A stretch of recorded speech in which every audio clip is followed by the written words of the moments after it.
고려대학교 의과대학 교수회 의장 조윤정입니다. 국민과 환자가 가장 중요한 때입니다. 대화가 필요할 때입니다. 기자 여러분들이 대화를 할 수 있도록 갈등을 조율해 주시기 바랍니다. 돌파구를 만들어 주십시오. 윤석열 대통령의 문제의식은 적합하다고 생각합니다. 필수 의료 붕괴, 지역 의료 붕괴에 대해 오랜 동안 논의되었던 것도 사실입니다. 대통령께서 이에 대해 문제의식을 갖고 노력하는 모습을 보여주셔서 감사합니다. 이 네, 문제는 의대 교육의 현장과 연계되어 있습니다. 단순하게 한마디로 끝낼 수 있는 것이 아닙니다. 의학 교육에 필요한 필수 시설에 대해서 최근에 정원 106명을 갖고 있는 사립대학 시설의 리노베이션이 있었습니다. 새로 건축한 것이 아니라 리노베이션입니다. 제1의학관의 리모델링하고 중축을 하는데 총 4년의 공사 기간이 필요했고 공사비는 대략 250억 원이 들었습니다. 그때 우리가 새로 만들거나 했던 강의실과 여러 시설에 대해서 말씀드리겠습니다. 일반적으로 알고 있는 전통적인 대규모 강의실입니다. 이론 교육 위주로 진행되고 있고 기초의학 교과목 또 임상의학 교과목을 별개로 진행되기 때문에 적어도 2개의 대형 강의실이 있어서 기초와 임상이 각각 다른 시간에 다른 학생을 대상으로 강의가 진행되고 있습니다. 이론 교육 위주로 진행되고 교수님과 수업 조교 1명, 또 수업 지원 직원이 1명씩 각 강의실에 들어가서 같이 협동 작업으로 이루어지는 그런 내용입니다. 이것 이외에 전통적인 대규모 강의실이 또 몇 개 더 필요한데 각종 세미나라든가 학년 통합해서 하는 세미나 이런 것도 역시 필요해서 총 4개의 대형 강의실이 있습니다. 그런데 이런 대규모 강의실에서는 강연자와 학습자 사이의 대화와 토론이 불가능하고 학생이 집중하는지 이해가 제대로 되고 있는지 확인할 수 없는 단점이 있습니다. 강의 이외에 다양한 실습이 벌어지는데 해부학 실습에서 테이블당 학생은 한 5명, 6명, 교수는 1명 내지 2명이 들어가고 교수 이외에 조교 여러 명이 같이 들어가서 20개 테이블에서 해부를 지도하면서 가르치는 상당히 많은 교수 플러스 지원 요원이 필요한 것이 실습 강의입니다. 해부학 이외에 기초 과목의 실험 실습실도 또한 필요합니다. 학생 5명, 6명이 한 조가 돼서 이루어지는 실습이기 때문에 교수님 이외에 조교 선생님, 보조 강사 선생님들이 다수가 필요한 역시 굉장히 많은 인원이 필요한 교수자가 필요한 그런 실습입니다. 이건 기존에 사용하던 강의거든요. 강의와 실습 내용이고 상당히 오래전부터 사실 팀 베이스드 러닝, 플립드 러닝 그래서 스스로 학습을 먼저 해온 다음에 학교에 와서 토론으로 수업을 하는 한 커다란 이것도 대형 강의실이지만 학생들이 5명 내지 6명씩 나누어져서 수업을 하는 방식의 팀 베이스드 러닝을 하는 방도 필요합니다. 또 전산 실습실이 반드시 필요해서 이 학교는 130명까지 수용할 수 있는 그런 시설이 필요합니다. 조교 선생님과 도와주는 분들이 여럿이 들어가서 교수님과 함께 전산 실습실에서 데이터 사이언스, 통계학, 각종 컴퓨터 실습을 시행합니다. 이거 이외에 소규모 토론 세미나실이 여러 개 있어야 됩니다. 뭐 프로블럼 베이스드 러닝, 케이스 베이스드 러닝 이런 다양한 게 필요해서 한 조의 구성원이 5명 내지 6명이 학생들이 팀을 이루어서 소그룹 세미나를 하게 되기 때문에 한 그룹에 1명씩의 교수님이 들어가기 위해서 최소 12명의 교수님, 최대 20명의 교수님까지 저희가 어렵게 구합니다. 교수가 500명이 넘는 대학이지만 한꺼번에 20명씩의 교수님을 구하기는 굉장히 어려운 일입니다. 교수자가 그만큼 더 많이 필요하다는 것이죠. 환자에 대한 이해와 소통, 또 전문 직업인으로서 어떻게 살아야 되는지, 좋은 의사가 되기 위해서는 어떤 인성과 자질이 필요한지에 대해서 토론 과정을 거치고 실제 케이스를 갖고 함께 공부하는 겁니다.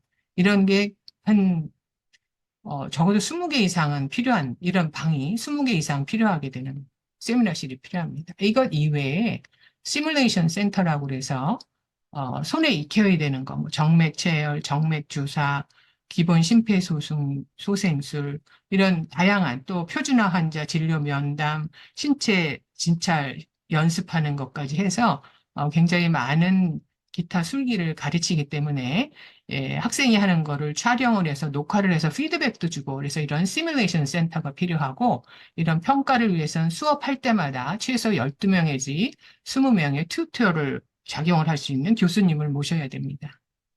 그래서 필수 임상 실습 과정 중에 진료, 그러니까 환자를 보는 역량을 강화하기 위해서 정말 많은 프로시저가 동시에 시작이 되고 각각 학생 한 명 한 명을 녹화를 하고 진료하는 걸 봐서 녹화가 끝난 걸 학생한테 피드백을 주고 그거를 피드백을 줘서 학생이 자기가 무엇이 잘못했는지 어떤 부분을 더 낫게 해야 되는지 하는 그런 과정을 거치는 것이 의학교육 실제 실습 시간입니다. 그래서 여기 보시는 바와 같이 뭐 정맥 체열을 한다든지 다양한 기구를 갖고 실제로 해보는 그런 시뮬레이션 센터가 있어야 됩니다. 여기 환자가 누워있죠? 모형입니다. 거기서 실제로 주사를 해서 인젝션을 하고 또 피를 뽑고 하는 실습도 하고 이 바깥에서 학생이 하는 걸 다 관찰을 하면서 제대로 하고 있는지 무엇을 어떻게 더 도와줘야 되는지 피드백을 주게 됩니다. 여태까지가 4학년까지가 다 아니고 1, 2학년까지 하는 일이고 3, 4학년 때부터는 임상 실습을 나갑니다. 여기 밑에 보시면 간호실이 있는 스테이션에서 직접 나가기도 하고 각 과를 돌아다니면서 간호 선생님하고 우리 교수님이 같이 학생들을 1대1로 마킹해서 가르치는 그런 시스템입니다. 또 같이 일하는 병원의 직종이, 병원에 있는 직종이 한 28개 직종을 가진 분들이 함께 일해서 협동으로 해서 일을 하는 것이 환자를 치료하는 것입니다. 지금 이 학생은, 이 카트를 이동하는 이송반 팀하고 같이 일하면서 이송반에서 일하시는 분들의 어려움과 어떻게 내가 의사로서 이분들을 이해할 수 있을까 하는 그런 관점에서 같이 교육을 시키고 있는 부분입니다. 그래서 교육과정을 의예과 1학년부터 의예과 4학년까지 각종 시스템이 있는데 이렇게 다양한 공간이 필요하고 또 병원에서도 필요하다는 것을 그림을 그려놓은 건데 좀 어지러워 보이지만 좀 이해해 주십시오. 이것 이외에 의대 학생에게는 어떤 환경이 필요한가라는 관점에서 심신을 평안하고 건강하게 하는 게 굉장히 중요합니다. 환자의 병, 아픈 몸, 아픈 마음을 치료하는데 의사가 불안하고 걱정스럽고 삶이 어려우면 환자에 대해서 어떻게 배려를 하겠습니까? 그래서 의과대 학생부터 의과대학 건물을 지을 때는 의과대 학생은 향후 의사가 될 사람이기 때문에 그 학생들, 향후 예비 의사들이 심신을 평안하고 건강하게 지낼 수 있도록 또 환자의 아픈 몸과 마음을 다독일 수 있도록 스스로가 안정적인 심신 상태를 유지하게 하기 위해서 동아리실을 굉장히 다양한 동아리실을 마련해 줍니다. 그 다음에 건강한 신체에 건강한 몸과 건강한 마음과 정신이 깃들듯이 체력 단련실도 역시 마련해 줍니다. 기타 각종 휴게실, 또 자율학습 공간 이런 걸 같이 마련해서 공부만 해왔고 책만 본다는 벌레 이런 모습 얘기를 듣지 않을 수 있도록 학생들로 하여금 훌륭한 인격을 같이 갖추면서 공부도 열심히 하고 또 실습도 열심히 해서 향후에 졸업하면 환자한테 최선을 다해서 치료할 수 있는 그런 예비 의사 역량을 갖출 수 있도록 설계를 하고 또 그런 구성을 마련하고 있습니다.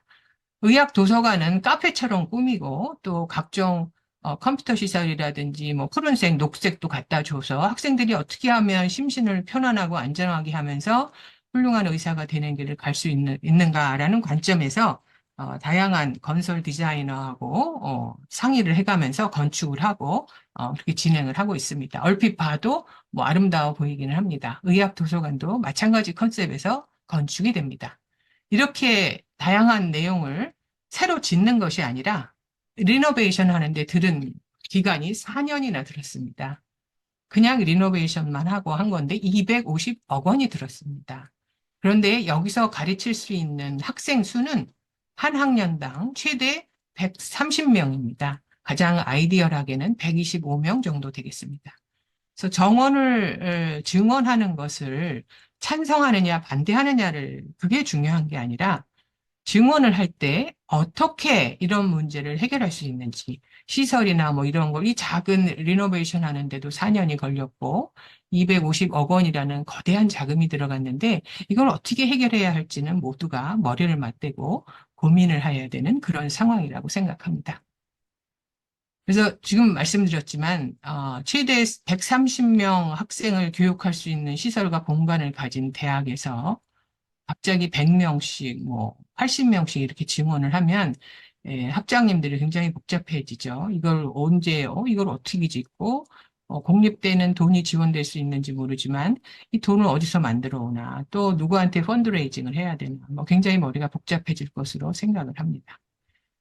공사기간 4년에 250억 원을 들여서 그냥 리노베이션을 했을 뿐인데도 굉장히 복잡했던 것으로 저는 이해를 하는데 돈을 어떻게 조달하느냐는 측면에서 이 공사기간이 오래 걸리다 보니까 주변에 있는 모든 분들이 그 시끄러운 소음을 조금 먼지 뭐 하여튼 굉장히 복잡했습니다. 그럼에도 불구하고 이런 오랜 세월에 걸려서 130명을 충분히 소화해낼 수 있는 그런 시설로 다시 태어났습니다. 여기까지만 들어도 많이 복잡하실 것 같은데요. 오늘 오후 2시에 의대 증원이 발표되었습니다. 그래서 이런 자료로 발표되었고, 서울에는 안 됐고, 수도권에 570명이 증원이 되었고, 수도권에 5개 대학이 있죠. 거기 570명이 증원되었고, 또 현재 서울에서는 총 8개 대학이 있는 걸로 알고 있는데, 거기서는 하나도 증원이 안 됐고, 3,662명, 그러니까 1,639명이 더 기존에 있는 거에서 상당히 많은 숫자가 비수도권의 증원이 결정된 것으로 알고 있습니다. 근데 이제 다 아시다시피 2028년에 수도권에 특정 지역에 6,600병상이 추가 공급돼서 이거로 인해서 정말 그 사실은 이게 더 골치 아픈 일이긴 한데 전국 지방에 있는 전문의 선생님들과 또 여러분들이 아마 글로 다 쏠려갈 것으로 많이들 생각을 하고 걱정을 하고 있는 것도 사실입니다. 전문의 선생님들이나 의과대학 교수님뿐만 아니라 지금 입시를 준비하는 학생이나 학부모님들도 많은 고민이 있을 것으로 압니다. 지방의 대학 학생은 많이 증원을 한다고 발표를 하셨지만 실제로 대형 수련병원이 수도권에 집중되어 있고 또 2028년에 6,600병상의 대학병원 분원이 오픈 예정이기 때문에 졸업한 학생들이 여기 가서 수련을 받는 그런 시스템으로 흘러갈 것이 아니냐, 이런 생각도 있고, 오늘은 이런 또 신문기사가 많이 났더라고요. 왜 서울하고 수도권을 역차별하냐, 수험생하고 또 학부모님들이 많이 소송을 제기하겠다, 뭐 이런 얘기도 있고, 지방은 특혜고 수도권은 역차별이다, 뭐 그런 기사가 많이 난 것으로 알고 있습니다. 학생과 지금 의과대학생 전공의 선생님의 고민으로부터 이제는 다시 입시를 준비하는 학생과 학부모님의 고민으로 그 고민하는 영역이 더 확대된 것으로 이렇게 생각이 됩니다. 그래서 우리가 생각하는 것은 정말 소통이 필요하다고 생각을 합니다. 공론의 장을 여기 오늘 오신 언론 방송인 여러분께서 만들어 주시기 부탁을 드리겠습니다. 또 의료계도 당신들은 뭐 했냐? 네, 분명 책임이 있습니다. 여러분의 지적을 듣고 여러분이 어떻게 생각하시는지 더욱 절실히 느끼겠습니다. 여러분의 도움이 절실히 필요합니다. 그런데 우리 모두를 다 만족시킬 수 있는 합리적인 해법이 있을까요? 합의점을 찾을 수 있도록 노력하겠습니다. 어떤 안이 나와도 문제는 있습니다. 그렇지 않겠습니까? 지역의료 회생을 위해서 지역사회와 함께 풀 수 있도록 노력하겠습니다. 국민 건강을 위해 서로 대화의 물꼬를 틀 수 있도록 언론, 방송인 여러분께서 도와주십시오. 다 함께 더욱 노력하겠습니다. 대한의과대학 의학전문대학원 학생협회, 대한전공의협의회, 전국의과대학 교수협의회, 대한의사협회 다 함께 노력하겠습니다. 전국의과대학 교수협의회 회장단 명단이고 일부는 교수협의회 회장 겸 비대위원장을 함께 겸임하고 계십니다. 또 어떤 대학에서는 협의회장 따로 비대위원장 따로 이렇게 구성되어 있습니다. 오늘 이 슬라이드를 만드는데 전위기업 39개 대학 교역회장님과 또 전위기업 산하 비상대책위원회 위원장님, 또 전위기업 산하의 아이디어 뱅크팀, 성명서 제작팀, 미디어 엄부스맨 팀, 또 행정팀, 두 분의 행정팀이 도와주셨고, 오늘 여러분께서 질문을 사전에 주셨기 때문에 언론 방송인 여러분도 이 슬라이드 제작에 큰 도움이 되었습니다. 또 제가 고려대학에 있기 때문에 김현수 교무부학장님과 이영미 교수님, 의학교육본부의 이영희 선생님, 시뮬레이션 센터의 김준규 선생님, 의료원 커뮤니케이션 팀즈의 유기현 선생님, 이렇게 굉장히 여러분이 도와주셔서 오늘 발표 자료를 만들 수 있었습니다. 오늘 참여해주신 모든 기자님 여러분께 감사드립니다. 감사합니다.